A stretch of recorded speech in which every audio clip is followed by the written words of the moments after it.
ያሳለፍነው ጁን 1 ቀን 2025 ላይም ዩክሬን ሩሲያ ላይ ስፓይደር ዌብ ያለችውን ዘመቻ ፈጽማለች። በወቅቱም 41 የሩሲያ የጦር ጀቶችን እንዳወደመች ተገልጾ ነበር። በተለይ የምዕራባውያን ሚዲያዎች ይህን ዘገባ በከፍተኛ ሁኔታ ተቀባብለውት ነበር። ለወትሮ ፑቲንን ወራሪና አውዳሚ፣ ዜሌንስኪን ደግሞ ምስጉንና የሰላም ሐዋርያ አድርገው ይዘግቡ የነበሩት እነዚህ ሚዲያዎች ይህንን የዩክሬን ኦፕሬሽንን እጅግ አጋነውና እንደ ተአምር ቆጥረው እየዘገቡ ነው። በትላንትናው ዕለት ይፋ የወጣው የሳተላይት ምስል ግን ይህ የዩክሬን ኦፕሬሽን ብዙ እንደተወራለት ስኬታማ እንዳልነበረ፣ ደረሰ የተባለው ውድመትም የተዛባና በተጨባጭ ያን ያህል አስከፊ ውድመትን ያላደረሰ መሆኑ ተረጋግጧል።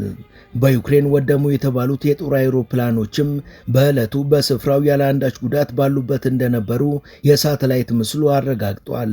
Bomber planes that are supposed to be destroyed right now. And right here are fighter aircraft that are perfectly fine. They weren't even touched. And most importantly, these reconnaissance planes, which countries don't have a lot of, these were thought to be destroyed.